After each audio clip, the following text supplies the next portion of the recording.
ఏర్పడింది. అంటే ఈ రెండోది అసంతృప్తి కనుక సో అలాగే కంటిన్యూ అయితే మరి 2026లో ఉన్న మిడ్ టర్మ్ ఎలక్షన్స్ పైన ఎఫెక్ట్ ఉంటుందంటారా? అది మళ్ళీ స్టేట్ ఎలక్షన్స్ కదా. మిడ్ టర్మ్ ఇప్పుడు ట్రంప్కి ఇంకా 3 years ఉంది, సుమారు 2.5 years ఉంది. కానీ స్టేట్ ఎలక్షన్స్ మీరు అన్నట్టుగా డ్యూ ఉన్నాయి. దాదాపు 50 రాష్ట్రాల్లో ఎలక్షన్స్ డ్యూ ఉన్నాయి. ఈ వీటిలో వాటిలలో ఖచ్చితంగా ఆయా రాష్ట్రాల్లో ఈ రిపబ్లిక్ డెమోక్రటిక్ ఈ చర్చ జరిగే అవకాశం ఉంది. దీనివల్లనే ఈ విధంగా అవుతుంది అనేది. తర్వాత రెండోది, ఒకేసారి అత్యాశకు పోతున్నాడు ట్రంప్. అంటే నెమ్మది ఇప్పుడు మన రాష్ట్ర ప్రధానమంత్రులు కానీ ముఖ్యమంత్రులు కానీ ఇతర దేశాలు పోయి వివిధ సదస్సుల్లో మాట్లాడి మేము ఇన్ఫ్రాస్ట్రక్చర్ ఇస్తాం, మేము కన్సెషన్స్ ఇస్తాం, సబ్సిడీస్ ఇస్తాం, తర్వాత లిబరలైజ్ చేస్తాం అని హామీలు ఇచ్చి విదేశీ పెట్టుబడులు సమీకరిస్తున్నాం. ట్రంప్ మాత్రం దాడి చేసి సమీకరిస్తున్నాడు. అంటే టారిఫ్లు పెంచి ఇతర దేశాల దిగుమతులు అమెరికాకు రాకుండా చేసి ఇక లాభం లేదు మనమే పోయి అమెరికాలో పెట్టుబడులు పెట్టి ఉత్పత్తి చేద్దాం అనుకునే స్థితికి తీసుకొచ్చి అక్కడ ఉత్పత్తి పెంచాలి అనేటువంటి ఆయన యొక్క లక్ష్యం. ఇతర దేశాలు రెసిస్ట్ చేస్తే ఆయన లక్ష్యాలకు తూట్లు పడుస్తాయి. ఇతర దేశాలు సరెండర్ అవుతా ఉంటే ఆయన లక్ష్యం సక్సెస్ఫుల్ గా పూర్తవుతుంది. ఇప్పుడు ఎక్కడికక్కడే అడ్డం తిరుగుతున్నారు.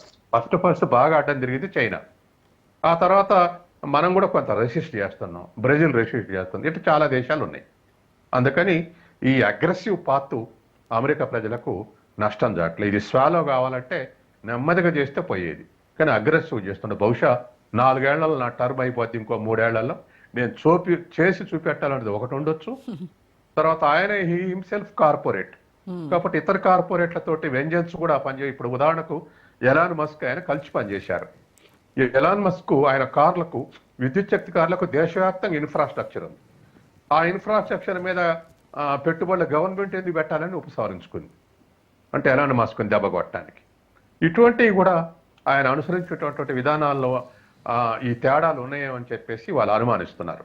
పాకిస్తాన్లో పోయి నేను బెలుచిస్తాన్లో ఆయిల్ నిల్వలు చేసి భారతదేశానికి సప్లై చేస్తుంటే బెలుచిస్తాన్ను నిల్వ చేస్తుంటే అర్థమైంది దరిదాపు 4 ప్రావిన్సుల్లో ఒక ప్రావిన్స్ నేను స్వాధీనం చేసుకుంటే నేను పెడతా అంటున్నాడు. అట్లా ఆఫ్ఘనిస్తాన్లో డోగ్రామ్ నాకు అది విమానాశ్రయం స్వాధీనం చేసుకుంటే అంటుండు. ఇష్టమే ఇష్టం. అట్లాగే అక్కడ వెనుజులా దాని పక్కన ఉన్నటువంటి సూయేజ్ కాలను స్వాధీనం చేసుకుంటా, మాకు కాస్ట్లు ఎక్కువైతున్నాయి, మా దగ్గరే ఉంచుకుంటా అంటాడు. అట్లాగే కెనడాని మా దేశంలో 51వ రాష్ట్రంగా ఉండండి అంటున్నాడు. అట్లాగే గ్రీన్లాండ్ నేను స్థావరం పెడతా అంటున్నాడు. అగో ఈ విధమైనటువంటి ఒక అమెరికా పాలసీలు మారకపోయినా ప్రెసిడెంట్లు కొంతమంది బ్యాలెన్స్గా మాట్లాడేవాళ్ళు, కానీ ట్రంప్ మాత్రం అవుట్ స్పోకెన్. ఈ విధమైనటువంటి పరిస్థితులు అక్కడ ప్రజలు కూడా ఇష్టపడలేదు. యా, ఇప్పుడు ఈ షట్ డౌన్ కి ఎండ్ కార్డు పడాలి అని అంటే ఇటు డెమోక్రాట్స్ రిపబ్లికన్స్ మధ్య ఎలాంటి కీలక చర్చలు, డిస్టర్బెన్స్ వస్తుంది. ఇప్పుడు ఈ షట్ డౌన్ ఒక ఎండ్ కార్డు పడాలి అని అంటే ఇటు రిపబ్లికన్లు కావచ్చు, ఇటు డెమోక్రాట్స్ కావచ్చు, వీళ్ళ మధ్య ఎలాంటి కీలక చర్చలు జరగాలంటారు? రాత్రి వరకు జరిగినటువంటి చర్చల వల్ల ఎలాంటి ఫలితం లేదు. మరి ముందు దీనికి ఏంటి సొల్యూషన్ అంటారు? అంటే ఒకటే, ద్రవ్యలోటు తగ్గించుకోవటానికి ముందు ఒక అంగీకారానికి రావాల్సింది. ఇప్పుడు మన ఈ ఫైనాన్షియల్ ఇయర్లో మొన్న అక్టోబర్ వరకు ఇప్పుడు నడుస్తున్న దాంట్లో 7% ఉంది అంటారు. అదివరకేమో 6.4% ఫిజికల్ డెఫిసిట్ అమెరికన్ బడ్జెట్లో. ఇప్పుడు 7% పెరిగింది అంటారు. కాబట్టి ఖర్చులు తగ్గించుకోవాలి, అమెరికా అప్పుల పాలు కావద్దు అనేటువంటి ఒక లక్ష్యంతో ఉన్నట్టుగా అవుపడుతుంది. కాబట్టి దానికి ఒక అంగీకారానికి వస్తే ఆ తర్వాత ఫండ్స్ ఏ ఏజెన్సీలకు ఫండ్స్ కట్ చేయాలో, ఎంత శాతం కట్ చేయాలో 2 పార్టీలు ఒక అంగీకారానికి వస్తే అవి కూడా అప్రూవల్ అయ్యే అవకాశం ఉంది. అది within 10 days, 20 days, 30 days, 1 day అనేటువంటిది వాళ్ళు అనుసరించేటువంటి వాళ్ళ పర్సెప్షన్, 2 పార్టీల యొక్క పర్సెప్షన్ బట్టి ఉంటుంది. ఎందుకంటే వాస్తవానికి ఇవాళ పబ్లిక్ ఎక్స్పెండిచర్ చేసే స్థితిలో లేదు అమెరికా. అంటే అమెరికా స్వయంగా ప్రభుత్వం పెట్టుబడులు పెట్టే స్థితిలో లేదు. కాబట్టి కార్పొరేట్ పెట్టుబడుల కోసమే ప్రపంచవ్యాప్తంగా టారిఫ్ వేసి బెదిరించి కార్పొరేట్ పెట్టుబడులు వాళ్ళ దేశం మీరు చూశారు కదా, మన దేశంలో ఐఫోన్ పెట్టి ఎగుమతి చేస్తామంటే ఆడగాదు పెట్టేది మా దేశంలో వచ్చి పెట్టు, లేకపోతే నీ ఫోన్లు రానియని, లేదా టారిఫ్లు పెంచుతాను బెదిరించాడుగా శాంసంగ్ ఐఫోన్ కూడా. ఇప్పుడు కూడా మిగతా ఇండస్ట్రీస్ని కూడా అట్లే వార్నింగ్ ఇస్తున్నాడు కదా ప్రపంచవ్యాప్తంగా. కాబట్టి అమెరికన్ పబ్లిక్ ఎక్స్పెండిచర్ చేసే స్థితిలో లేదు, అమెరికన్ కార్పొరేట్లు కూడా అకస్మాత్తుగా పెంచే స్థితిలో లేరు. కాబట్టి ఇతర దేశాలందరూ మా మా పెట్టుబడిని లాక్కున్నారు, మా బిజినెస్ లాక్కున్నారు, ఇప్పుడు మాకు ఇవ్వాలి, మా దేశాన్ని రావాలి అని చెప్పేసి ఇటువంటి పాలసీని అమలు చేస్తున్నాడు. అది ఎంతవరకు సక్సెస్ అవుతాడు ట్రంప్ అనేటువంటిది మిగతా దేశాల యొక్క బ్లాక్స్ని బట్టి కూడా ఉంటుంది. బ్రిక్స్ ఉంది, రెసిస్ట్ చేయడానికి నిర్ణయించుకుంది. అట్లాగే ఏసియాన్ ఉంది, రెసిస్ట్ చేయడానికి నిర్ణయించుకుంది.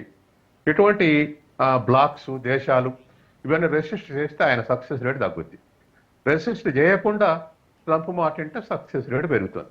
అదే ఒక డిఫరెన్స్.